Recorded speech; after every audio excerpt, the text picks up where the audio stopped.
नमस्कार, मैं प्रवीण शर्मा स्वागत करता हूं आपका अपने YouTube चैनल एस्ट्रो एजुकेशन में। मेरे चैनल में एस्ट्रोलॉजी और एजुकेशन से रिलेटेड वीडियोस दिखाए जाते हैं। मेरे चैनल को सब्सक्राइब कर लें और आप चाहते हैं कि आपको मेरे वीडियोस की तुरंत नोटिफिकेशन मिल जाए तो बेल बटन को भी ऑन कर दीजिए। आज मैं आपको सफलता के 3 आधारभूत मंत्र बताने वाला हूं। चाहे आप किसी भी एग्जामिनेशन में पार्टिसिपेट कर रहे हों, किसी भी एग्ज़ाम में की आप तैयारी कर रहे हों, उसमें आप भाग लेना जा रहे हों, तो उसके लिए 3 बेसिक नियम हैं। अगर आपने उन 3 बेसिक नियमों का पालन कर लिया तो एग्ज़ाम में आपकी सफलता के चांस बहुत ज़्यादा बढ़ जाते हैं। हालांकि अलग अलग एग्जामिनेशन की तैयारी के लिए कुछ अलग अलग से तैयारी करनी पड़ती है, अलग अलग से उसकी स्ट्रेटजी, उसकी एक रणनीति रहती है। परंतु ये 3 मंत्र ऐसे हैं जो हर एक एग्जामिनेशन में, चाहे आप कोई भी एग्जामिनेशन में भाग ले रहे हों, किसी भी एग्जाम को आप दे रहे हों, आपको इन 3 मंत्रों को तो आत्मसात करना ही पड़ेगा। इसके बाद मैं आपको प्रत्येक एग्जामिनेशन के ऊपर एक अलग अलग से वीडियो लाऊंगा कि कैसे किस एग्जामिनेशन की तैयारी, पर्टिकुलर एग्जामिनेशन की तैयारी कैसे करनी चाहिए। जैसे कि मैं आईएएस एग्जामिनेशन की पूरी जानकारी आपको दूंगा, उसकी तैयारी कैसे करनी है, इस पर एक वीडियो बाद में लाऊंगा। नीट एग्जामिनेशन की तैयारी कैसे करनी है, जेईई एग्जामिनेशन की तैयारी कैसे करनी है, एनटीएससी और एनएमएमएस एक ऐसा एग्जामिनेशन है जो बच्चों के लिए एक बहुत प्रतिष्ठा का प्रश्न रहता है। एनटीएससी स्कॉलर बनना बड़े गर्व की बात होती है 10th क्लास के बच्चों के लिए, और एनएमएमएस में 8th क्लास के बच्चों के लिए बहुत ज़्यादा जरूरी होता है कि प्रतिष्ठा का प्रश्न है और इसमें स्कॉलरशिप भी मिलता है। तो इसके बारे में मैं पूरी जानकारी दूंगा। एसएससी एग्जामिनेशन की तैयारी कैसे करनी है, नवोदय स्कूल में एडमिशन कैसे लेना है, और जैसे और एग्जामिनेशन है जैसे पटवारी का है, क्लर्क का है, या अध्यापक बनने के लिए इस प्रकार के जो एग्जामिनेशन होते हैं, किस प्रकार से इनकी तैयारी की जाती है, इसके ऊपर मैं अलग अलग से आपको आने वाली इसी सीरीज में वीडियोस लाऊंगा। तो आपसे निवेदन है कि आप मेरे चैनल को सब्सक्राइब करके बेल बटन को ऑन कर दीजिए ताकि जब भी मेरा वीडियो आए तो आपको उसकी नोटिफिकेशन मिल जाए। दोस्तों, ये जितने भी एग्जामिनेशन आपको स्क्रीन पर दिख रहे हैं, इन एग्जामिनेशन में या तो मैंने स्वयं पार्टिसिपेट किया है और उसमें सफलता पाई है, या मैंने अपने स्टूडेंट्स को इसके लिए तैयार किया है और उन्होंने सफलता पाई है। मेरा इस सभी प्रकार के एग्जामिनेशन में अपना पर्सनल एक्सपीरियंस है और मैं पर्सनल एक्सपीरियंस के आधार पर आपको तैयारी के नुस्खे बताऊंगा। मैं एक अध्यापक हूं, इसलिए मैं आपको बेहतरीन ढंग से समझा सकता हूं कि कैसे बच्चे, कहां पर बच्चे गलतियां करते हैं और उन गलतियों से हम कैसे उन गलतियों को दूर कर सकते हैं और एग्जामिनेशन में हम 100% हम सक्सेसफुल रेट हम उसमें ला सकते हैं। तो दोस्तों, अब बढ़ते हैं इन 3 आधारभूत मंत्रों के ऊपर कि पहला मंत्र क्या है, इसके ऊपर सबसे पहले बात करते हैं। तो मैं बताता हूं आपको पहला मंत्र। पढ़ने का, किसी भी एग्जाम को तैयारी करने का सबसे पहला मंत्र है कि आपका जो स्टडी मटेरियल है वो कैसा है। आप एग्जाम के अकॉर्डिंग स्टडी मटेरियल से पढ़ रहे हैं या नहीं पढ़ रहे हैं।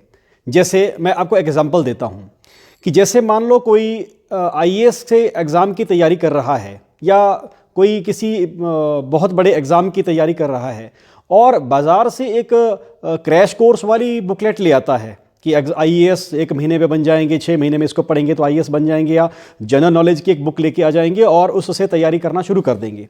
तो मित्रों, अगर आप इस प्रकार की गतिविधि करते हैं, अगर आप इस प्रकार की पुस्तकों से पढ़ते हैं तो आप कभी भी एग्ज़ाम को क्रैक नहीं कर पाएंगे, उसमें आप कभी भी कामयाब नहीं हो पाएंगे। सबसे पहले आपको अपने स्टडी मटेरियल को चुनना होगा एग्जामिनेशन के अकॉर्डिंग। अगर आप नीट की तैयारी कर रहे हैं तो आपको एनसीईआरटी को पढ़ना ही पड़ेगा। अगर आप आईएएस की तैयारी कर रहे हैं तो आपको 6th क्लास से लेकर के +2 क्लास तक की एनसीईआरटी की बुक्स को पढ़ना ही पड़ेगा। अगर आप किसी और एग्जामिनेशन की, जैसे आप फॉर एग्जांपल आप लेक्चरर बनने के लिए, जो स्कूल कैडर के लेक्चरर होते हैं, या प्रोफेसर बनने के लिए आपने पढ़ना है, तो आपको जो बुक्स आपके लिए प्रेस्क्राइब्ड होती हैं, जो कॉलेज में लगती हैं बुक्स, आपको उनको पढ़ना ही पड़ेगा, उन टॉपिक्स को पढ़ना ही पड़ेगा। कई बार क्या होता है, कोई टॉपिक किसी बुक में अच्छा होता है तो दूसरा टॉपिक किसी और दूसरी बुक में अच्छा होता है, तो आपको मल्टीपल बुक्स भी लेनी पड़ सकती हैं। तो दोस्तों, सीधी सी बात है कि आपको अपने स्टडी मटेरियल का चुनाव अपने एग्जामिनेशन के अकॉर्डिंग करना पड़ेगा। अगर आपका स्टडी मटेरियल उसके अकॉर्डिंग नहीं है तो फिर आपके सफल होने के चांसेस बहुत कम हो जाते हैं। और दूसरा तरीका है, अब किस एग्जामिनेशन के लिए कौन सा स्टडी मटेरियल होगा, इसके लिए मैं आपको एक एक एग्जामिनेशन के लिए अलग अलग से वीडियो लाऊंगा और उसमें बताऊंगा। अब दूसरा तरीका है पढ़ना कैसे है। ये बहुत इंपॉर्टेंट है। पढ़ना कैसे है, पढ़ना कैसे है इसका अर्थ यह है कि जो आपके पास स्टडी मटेरियल आ गया है उसमें, उसके लिए आप एक तो टाइम टेबल सेट कीजिए। दूसरी बात, क्वेश्चन का पैटर्न क्या है, एग्जामिनेशन का पैटर्न क्या है, सब्जेक्टिव है या ऑब्जेक्टिव है। अगर ऑब्जेक्टिव है तो पढ़ने का तरीका अलग होगा, सब्जेक्टिव है तो पढ़ने की अप्रोच अलग होगी। तो एग्जामिनेशन के पैटर्न के अकॉर्डिंग आपको अपनी तैयारी करनी चाहिए। जो स्टडी मटेरियल आपके पास है आपको उसको लाइन टू लाइन पढ़ना है, एक एक लाइन पढ़नी है। एनसीईआरटी तो आपको पढ़नी ही पड़ेगी, एक एक लाइन।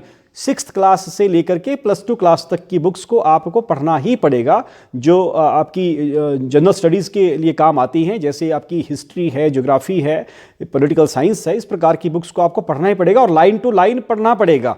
उसके नोट्स बनाने पड़ेंगे। अब नोट्स बनाती बार हम क्या गलती करते हैं, बच्चे आमतौर पे क्या गलती करते हैं, हम बच्चों को समझाते हैं कि आप इंपॉर्टेंट चीज़ों को हाईलाइट कर दीजिए, जिसको आप भूलते हैं उसको आप हाईलाइट कर दीजिए। बच्चे अपनी बुक्स को लेते हैं और फर्स्ट रीडिंग में ही हाईलाइट करना शुरू कर देते हैं, और कई बार बच्चों को तो मैंने देखा है कि पूरा पेज ही हाईलाइट हो जाता है, एक भी उसमें लाइन ऐसी नहीं रहती जो हाईलाइट नहीं होती है। अरे दोस्तों, जब आप हाईलाइट करते हैं तो फर्स्ट रीडिंग में कभी भी हाईलाइट मत कीजिए। फर्स्ट रीडिंग आप पूरे टॉपिक को समझिए, पूरे टॉपिक को पढ़िए। फर्स्ट बार जब आपने उसको रीडिंग कर ली है, पढ़ लिया है, जब सेकंड टाइम आप रिवीजन में उसमें आते हैं या सेकंड टाइम उसको आप गो थ्रू होते हैं उससे, उस समय आपको जो लगता है, क्योंकि आपको ऐसा लगेगा कि 60 to 70% आपको समझ आ गया होगा, उसको हाईलाइट करने की जरूरत बचेगी नहीं, बहुत कम पॉइंट्स को हाईलाइट करने की जरूरत बचेगी। तो सेकंड टाइम में या थर्ड अटेम्प्ट में ही आप हाईलाइट करें। जब आप सेकंड या थर्ड टाइम में उस टॉपिक को पढ़ते हैं तभी हाईलाइट करें। तो दोस्तों, ये दूसरा मंत्र था कि पढ़ना कैसे है, लाइन टू लाइन पढ़ना है, एग्जामिनेशन के टेस्ट के अनुसार आपने पढ़ना है। और तीसरी बात, हाईलाइट करिए, नोट्स बनाइए, लेकिन फर्स्ट टाइम में ही हाईलाइट मत कीजिए। नोट्स अगर आपने बनाने हैं तब भी आप 1 या 2 बार उसकी रीडिंग करके जब आप रिवीजन में जाएंगे तभी आप नोट्स बनाएं। और नोट्स बनाने का एक तरीका यह भी हो सकता है कि जिस पेज को आप पढ़ रहे हैं, अगर वहां पर ही आपको कोई ऐसी इंफॉर्मेशन लगती है कि इसका कुछ लिखना आवश्यक है, तो आप उसी पेज पे भी उसको लिख सकते हैं, ताकि आप बुक को जब खोलेंगे तो आपको वो चीज़ सामने नजर आ जाएगी। 3-4 बार आपके सामने नजर आएगी तो आपको वैसे ही वो याद हो जाएगी। तो ये दूसरा मंत्र था। तो चलिए अब मैं आपको तीसरा जो मंत्र है वो भी बहुत इंपॉर्टेंट है। जितने इंपॉर्टेंट ये 2 मंत्रास हैं, उतना ही इंपॉर्टेंट तीसरा मंत्र भी है। तो उसको मैं आपको स्क्रीन पे समझाता हूं। अब मैं आपको बताने वाला हूं तीसरा और सबसे महत्वपूर्ण मंत्र। किसी भी एग्जामिनेशन को आपने क्रैक करना है, उसमें सफलता लानी है, सबसे जरूरी है अपने आत्मविश्वास को मजबूत करना।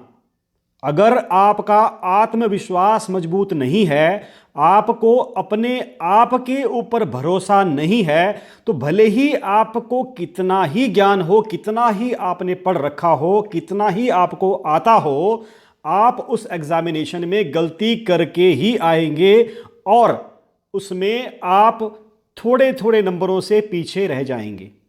अपने आत्मविश्वास को मजबूत करना सबसे महत्वपूर्ण है।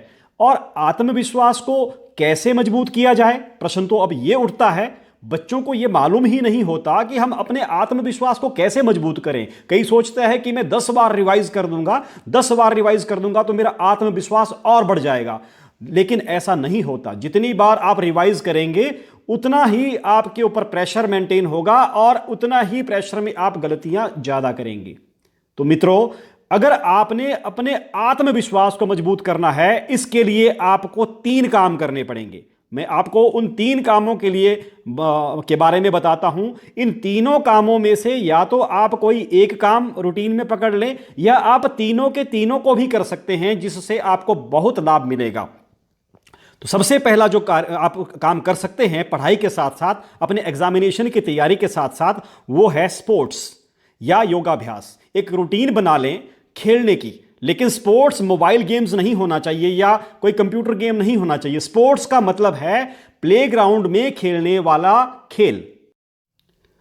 स्पोर्ट्स जैसे कि बैडमिंटन खेल लिया, या कबड्डी खेल ली, या खो खो खेल ली या वॉलीबॉल खेल लिया, इस प्रकार का जो भी, क्रिकेट खेल लिया, जो भी आपको पसंद है, टेनिस खेल लीजिए, टेबल टेनिस खेल लीजिए, जो भी खेल आपको पसंद है, आप उस खेल के लिए ज़रूर दिन में थोड़ा सा समय निकालिए। अपना टाइम टेबल में इस चीज़ के लिए ज़रूर आप एक गैप रखें, एक स्पेस रखें कि मैंने ज़रूर खेलना है या योगाभ्यास करना है।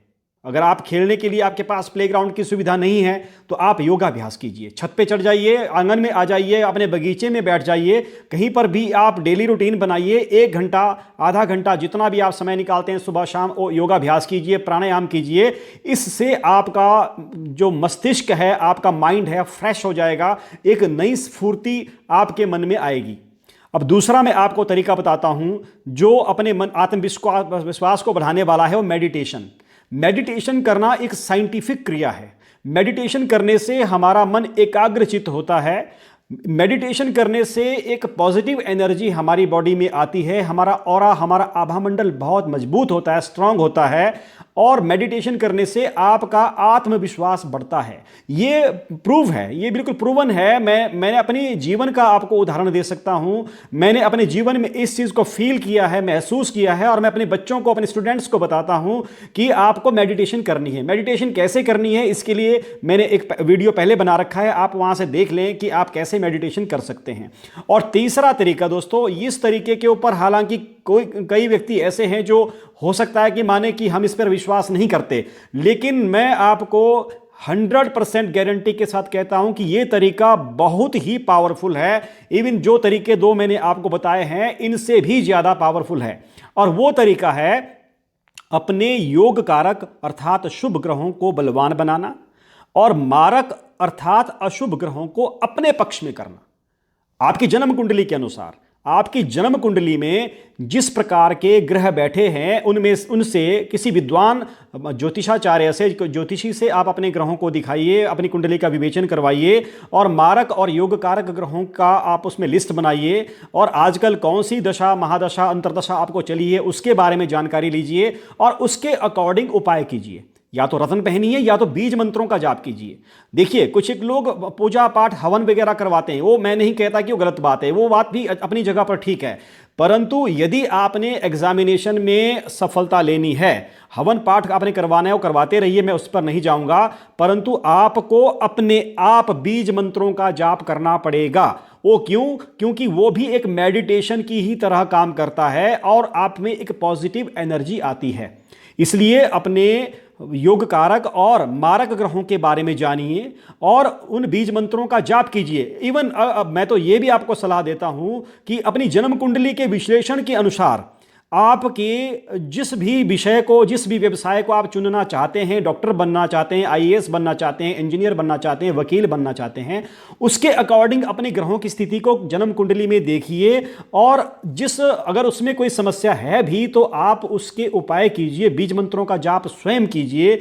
निसंदेह, निश्चित रूप से आपको सफलता मिलेगी। दोस्तों, ये चीज़ मैंने अपनी ज़िंदगी में, अपने जीवन में बहुत ज़्यादा इसका अनुभव किया है। मैं तभी आपको इस बारे में बता रहा हूं।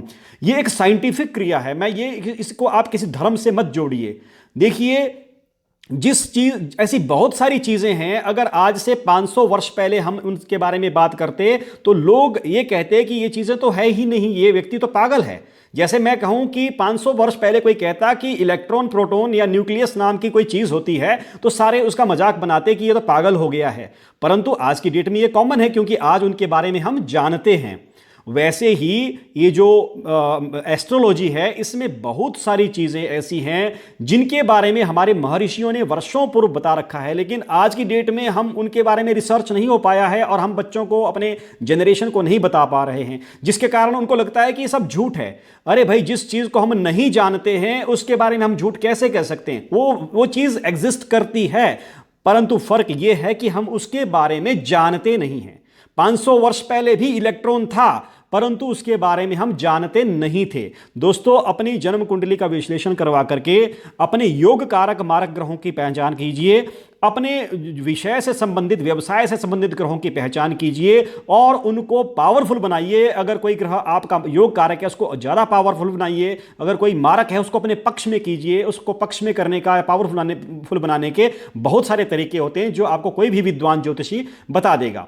क्योंकि मैं एक अध्यापक हूं और एक एस्ट्रोलॉजर भी हूं, मैं ज्योतिषाचार्य भी हूं, ज्योतिषी भी का एस्ट्रोलॉजी भी देखता हूं, लोगों की कुंडलियों का विवेचन भी करता हूं। तो मैंने बहुत ज़्यादा यह महसूस किया है, हालांकि मैं एक विज्ञान का छात्र रहा हूं, मैंने बहुत ज़्यादा यह महसूस किया है कि ये चीज़ें हमारे लाइफ में बहुत ज़्यादा अफेक्ट करती हैं। मित्रों, यही जो तीसरा मंत्र था और इस मंत्र को आप नकार नहीं सकते हैं। इसका प्रभाव आपके जीवन में अवश्य ही होता है, भले ही आप उसको देखें या ना देखें, आप माने या ना माने। तो दोस्तों, जो मैंने 3 आपको मंत्र दिए हैं, इन पे आप आचरण कीजिए, अपने ऑरा को स्ट्रांग कीजिए, अपने आत्मविश्वास को बढ़ाइए, शारीरिक रूप से तंदुरुस्त रहिए, जम के तैयारी कीजिए और किसी भी एग्जाम में, जिस एग्जाम में आप अपीयर होने जा रहे हैं उसमें आप टॉप कीजिए। मेरी ईश्वर से दुआ है कि जितने भी लोग इस वीडियो को देख रहे हैं, आप सबको भगवान सफलता प्रदान करे। अगर आपको मेरा वीडियो पसंद आया है तो प्लीज़ लाइक ज़रूर कर दें, शेयर करें, कमेंट करें। और अगर कोई अपनी जन्म कुंडली का विश्लेषण करवाना चाहता है, कोई इस प्रकार की ज्योतिषी की राय लेना चाहता है, तो मैं उसके लिए भी उपलब्ध रहूँगा। व्हाट्सएप नंबर मैंने दिया है, उस पर आप मुझसे संपर्क कर सकते हैं। ये मेरा 3 मंत्र थे जो मैंने अपने जीवन में अपनाए हैं। मित्रों, इनको आप भी अपनाइए और अपने जीवन को खुशहाल बनाइए। राधे राधे।